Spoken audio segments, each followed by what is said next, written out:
thank you everyone for joining us for this conversation today. My name is Tamara Mariam Dawit. I'm an Ethiopian Canadian producer, and this is a conversation, I guess, between music creators in the global north and the global south, presented today by Focus Wales. We're talking to musicians, music managers, and those of us in the industry about the impacts of COVID and some of the learnings and approaches coming out of that. This is a conversation between music creatives in Wales, Senegal, and Ethiopia. So perhaps we'll start off by letting our panelists today introduce themselves and tell us a bit about your role in the industry. Perhaps we can start with you, Boubacar, in Senegal. Hello, everyone. My name is Boubacar. I'm from Senegal, West Africa. I'm a music producer, songwriter, designer, and engineer, but mainly I'm a creative entrepreneur. I'm the CEO and founder of Vazy Music, which is an independent label specialized in artist development, management, and production. But also, I'm at the head of the first educational platform in Africa dedicated to music producers, songwriters, and video directors called IProduce-IDirect, where we help creatives to learn more about their craft, but also turn their passion of music into a lucrative business through a series of workshops, online webinars, and meetups. So I'm really happy to take part in this panel, and I'm sure we'll all learn from our respective markets, and definitely make sure that we'll get out of this panel with great insights. Thank you. Great. And Girum, do you want to tell us a bit about yourself? Okay, thanks for having me. My name is Girum Mezmur. I'm essentially a music performer, music producer in studio, and also for live concerts. And I'm an educator as well. I teach at the IDirect Music School at Addis Ababa University. And that's it. And I'm happy to be here and sharing my insights of my music scene here and learn from the other insights, global insight. Great. And Sarah, can you introduce yourself and maybe also a bit about Focus Wales for context? Sure. Hi, I'm Sarah. I'm the program manager at Focus Wales, and Focus Wales is the annual showcase festival based in Wrexham, which is in Northeast Wales, and we're an international festival. So we welcome guests and artists from lots of places around the world, like Canada, Taiwan, Korea, hopefully Africa in the future. And we also do year-round international work. And yeah, that's what we do.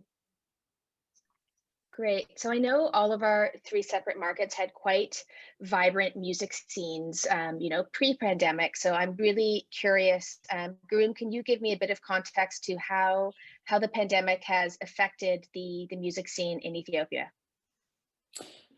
Well, like everywhere else, the pandemic has significantly affected the music scene in Addis and in Ethiopia in general. The most affected are performers, which was very evident. And most performers, music performers in Addis Ababa, one that I could firsthand experience, and where the music scene is actually quite vibrant compared to other parts of the country. Performers who used to perform at clubs regularly had to quit. I mean, their income was drastically cut off. So there were musicians, I remember, who had to sleep in the clubs, in the same clubs that they were performing in, for not being able to pay rent. So it was bizarre. But soon after, the lockdown didn't stay for too long. So some clubs started to offer their program. So these musicians, live performing musicians, go back to working. Some of them. It's not all clubs that came back to working.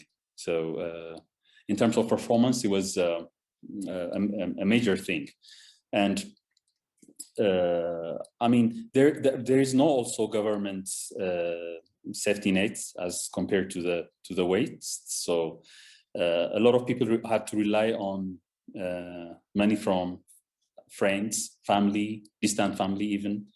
So musicians had a very, very difficult time, and still are having a difficult time, actually, especially performers. And music educators, I mean, there are musicians who teach for government schools and also for private schools. So it is a bit different on each case.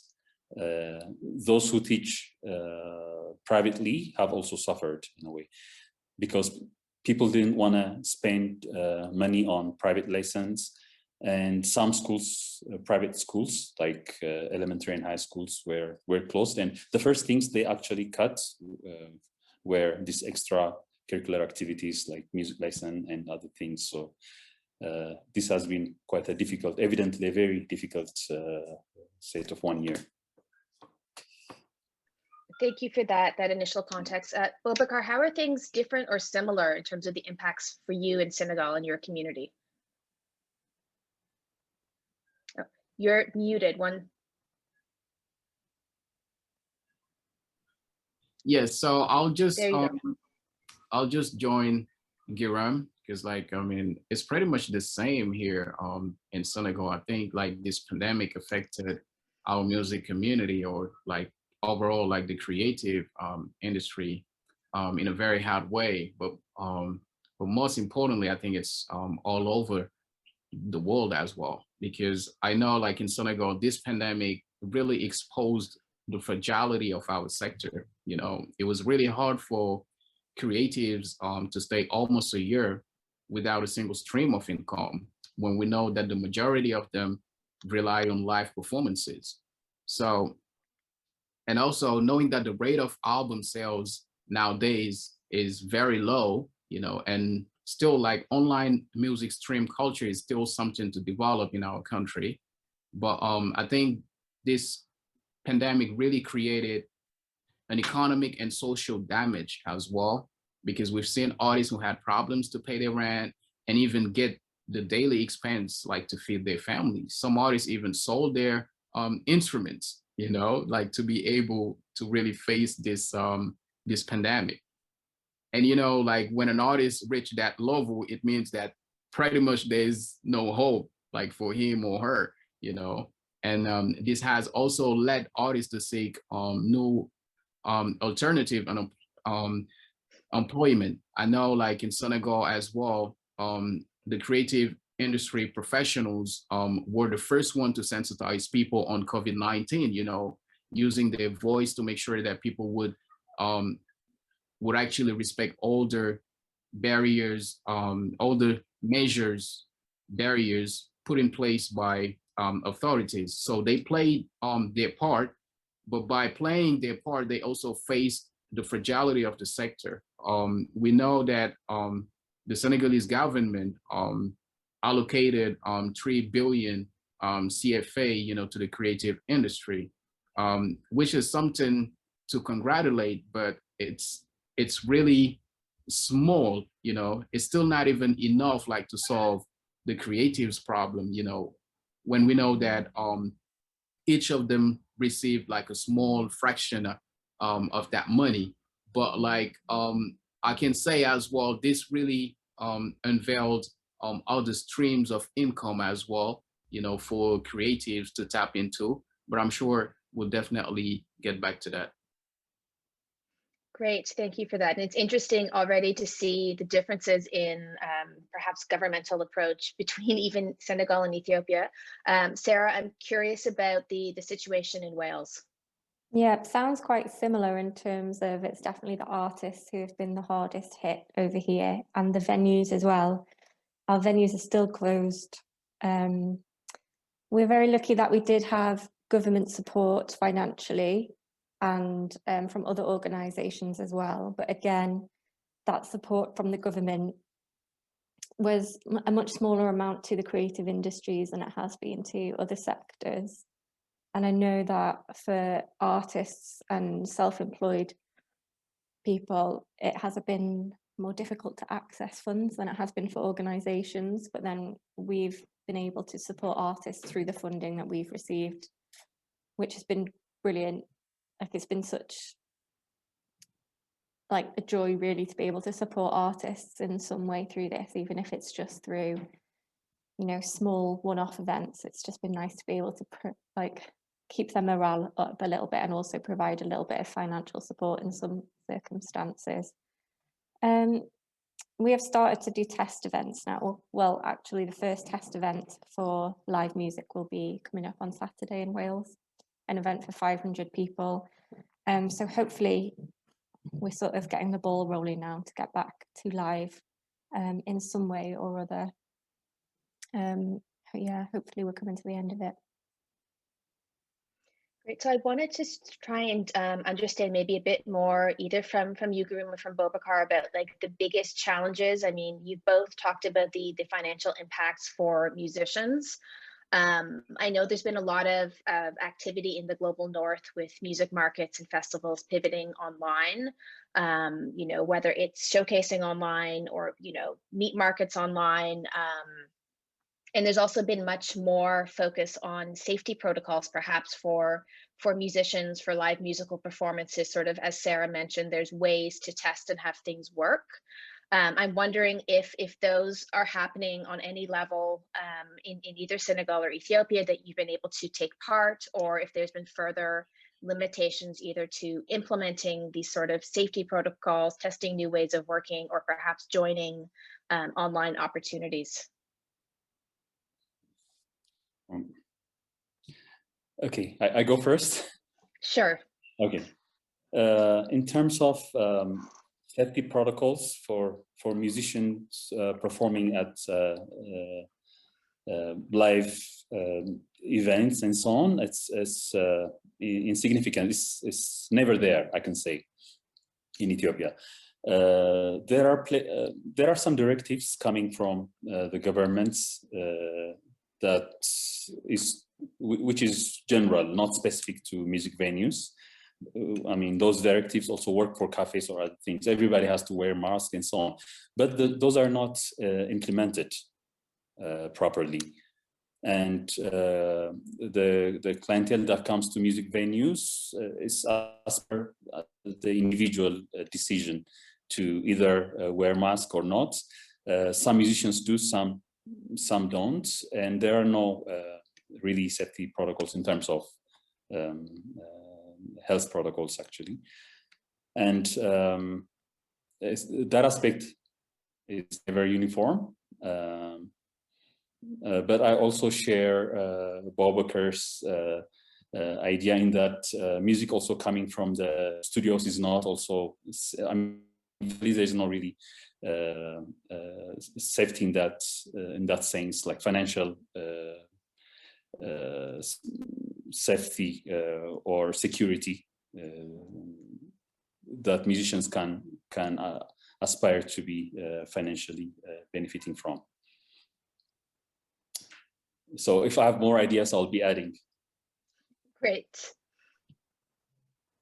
Great. When it comes to my end, I think in Senegal, there've been a couple of protocols, you know, for live performances, even though like now, like the ban has been lifted, so people can go and perform, but still, I mean, they need to respect the protocol. Like if they will have to wear a mask or even respect like the social distancing, which is not quite easy when we know that when you gather a lot of people on to perform or to attend a live event, it's not easy like to respect all the measures, but still people are still conscious that there's things that needed to be respected, and I'm sure that till now, I mean, people are making sure to avoid certain large gathering, even though like I said, the ban has been lifted, but I think everything will also come back to your own safety. So you really need to make sure that you're protecting yourself when you go out, and protect also others. So this is actually what the part I can say on the sanitary protocol when it comes to the live performances. Great. Sarah, I wanted to pivot back to you a bit. And, although sometimes it's hard to be positive and optimistic right now, I'm curious if there are any positive developments or sort of new ways of working that you've come across or your team has come across over the last year or so. Yeah, definitely. I think the last year is obviously, well, everyone I've spoken to seems to have said the same thing, that it's forced us all to move forward digitally much quicker than we probably would have if the pandemic hadn't had happened. And we've really learned how to work online much better, even like this that we're doing today. This probably wouldn't have happened if it wasn't for the pandemic. We wouldn't have had this idea maybe, or just maybe wouldn't have even connected with each other. So there's lots of positive things from Focus Wales point of view that have come out of the last year. It's definitely made meetings a lot easier with not having to travel around.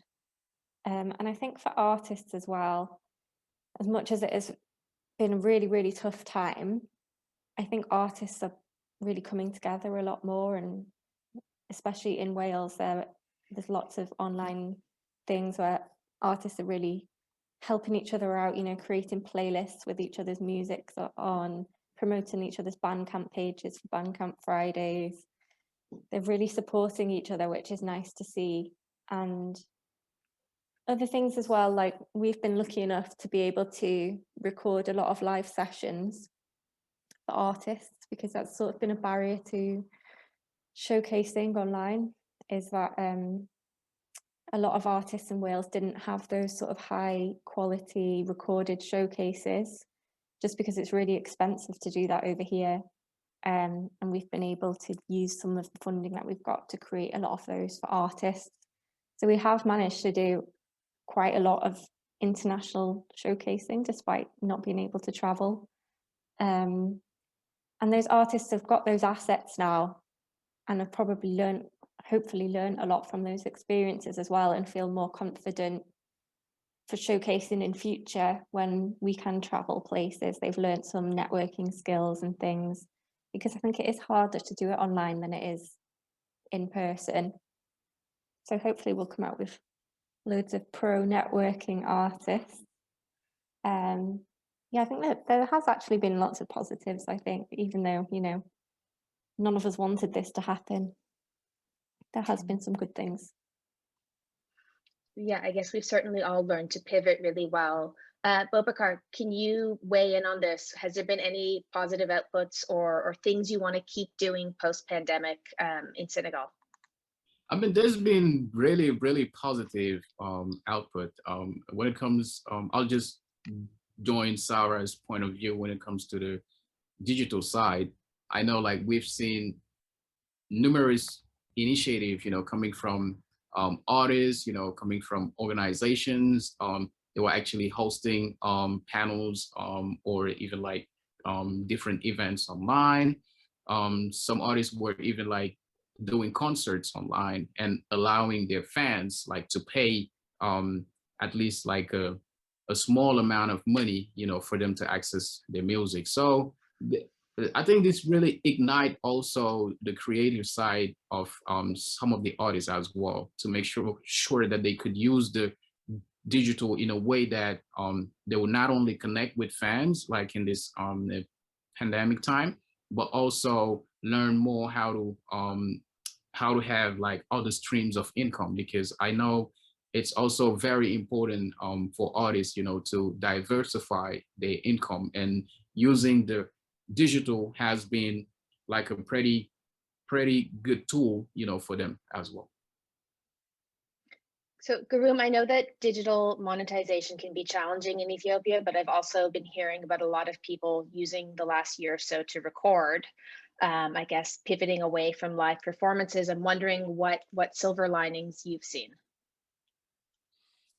Yeah, definitely this pandemic has exposed the shortcomings of the industry, at least in Ethiopia, to us in terms of distribution, in terms of legal frameworks, and generally the business strategy itself.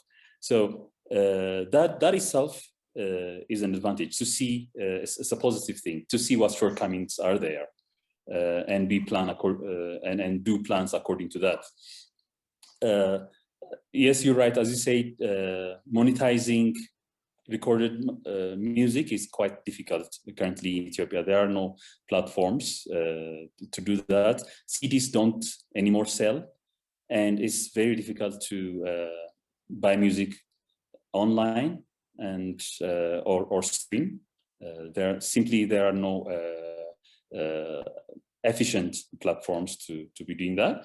So a lot of people have resorted to YouTube, and so a lot of musicians nowadays do video to even some of their older hits and put that on YouTube, hoping that it will have a number of hits, and that has somehow gone up. But generally, musicians going online has increased, and that's one advantage. Somehow, musicians that were busy to go out online, or who have underestimated the power of going out online, and have considered that. And generally, the entire country has to depend for many businesses on internet-based, even for school, other things. So that has been enhanced and has affected the music industry a bit. And musicians also had a lot of downtime at this time. So I mean, you hear new plans, and a lot of musicians had to revisit their their strategy, their career in general, what to do next. So it's evident that some musicians have made a major shift in managing their own career. And these are some of the advantages that have come with the pandemic. And I hope there will be a lot of these good advantages sustained in the future. Great. So I know this is also the first time that most of you are meeting each other. And one of the other things we wanted to sort of think about and talk about today is what are some of the ideas or opportunities for further exchange, both cultural and sort of perhaps business B2B between our three music industries in our three countries. So I'm not sure who wants to start with this question, who has some ideas or perhaps something that's come up for you in the conversation here today. Well, I definitely think that this is a good starting block to be able to build on the relationships that we've created now between the three of us, and definitely get musicians involved. I mean, hopefully in the future, the sort of grand scheme of this would be to have the artists come over to Wales, and then have our Welsh artists go over to Senegal and Ethiopia, and maybe work on some collaborative projects creatively, introduce our audiences to each other. Yeah, it's kind of strange, I guess, that we've just all met for the first time today when we've been talking for ages. But I think there'll be loads of stuff that we can work on.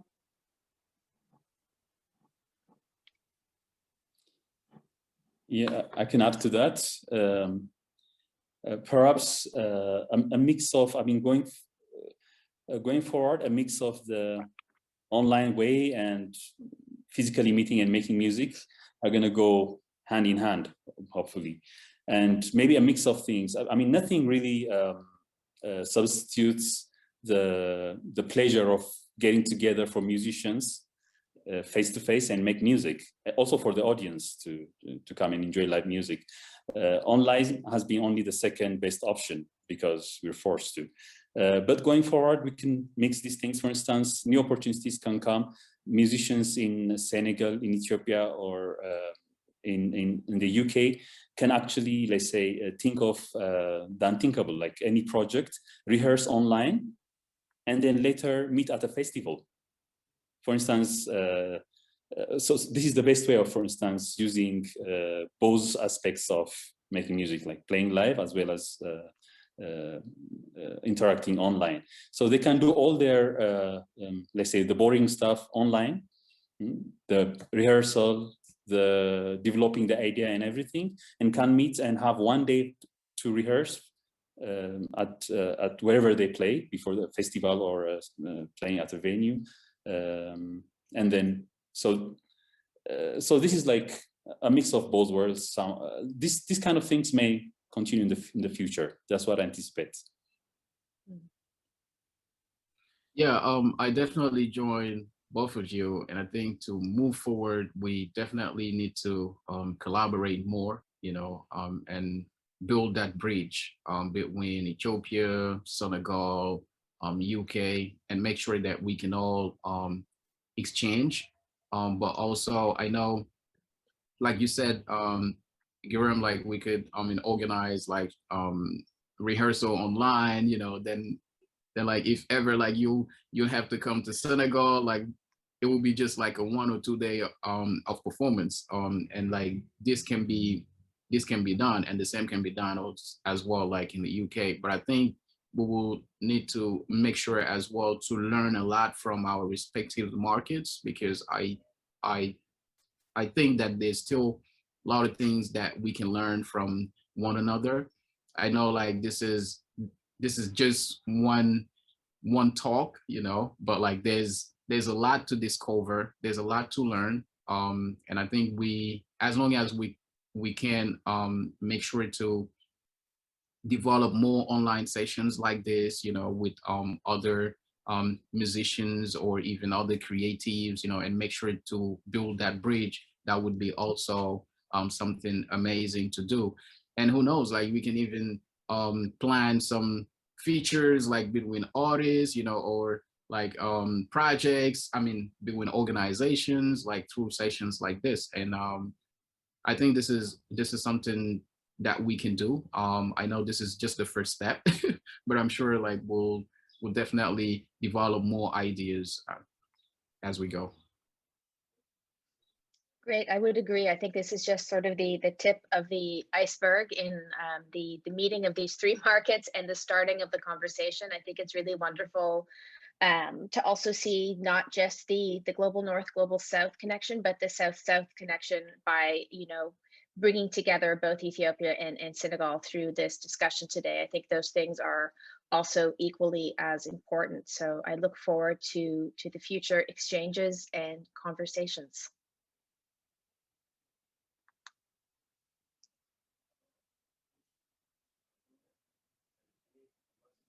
Oh, Girum, you're muted. Sorry, one more thing to add to what Boubacar said. It's not only performances, but the online, going online. One of the possibilities that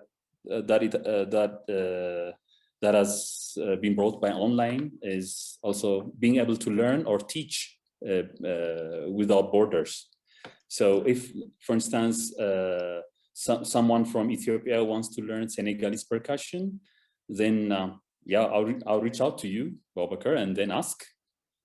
So, percussion teachers from Senegal can teach anywhere, or somebody who wants to teach any Ethiopian instrument or any Ethiopian scale or musical elements from Ethiopia, we're here. And the same for the UK and Europe. It's one of the opportunities that going online has brought. So we can't neglect that aspect. That's what I think. Absolutely. So I guess the next time the three of you meet, perhaps in Wales, you'll have already prepared some sort of collaborative band between the three countries. We'll all be playing Ethiopian percussion together. Absolutely. That's possible, yeah. Have a jam session. And it is less risky, and to do jam sessions and rehearsals are less complicated than actually playing live for an audience. Anything can go wrong, especially for us in Africa. Electricity might go out, and it might mean no internet at that given point in time. So at least rehearsals and workshops or jam sessions are things to safely do for the time being. I mean, I'll just like to add one point. I know, maybe like, I mean, I'll take this opportunity to thank my friend Matar, like who's the one actually who suggested me to be part of this talk. During this pandemic, like he has been doing an incredible work, like using his online platform, Musical Text, like to connect more creatives, you know, how we are, as we are actually doing it now, you know, from different countries, you know, and like he's been doing an amazing job, and like he's a great partner, you know, to Focus Wales. So I think, I mean, you guys will definitely, I mean, do more things together, and I'm really happy that I'm actually having the opportunity to be here and to talk to all of you as well. Well, thank you everyone for joining us. I think this has been a great initial conversation, and I hope that we're able to reconvene either with the three of you or also some other musicians from your countries in the future and continue the conversation. Thanks so much. Thank you. Thank you, Tamara, for having us. Nice to meet you, Sarah. Thanks for taking part. Thank you, everyone. See you soon. See you soon.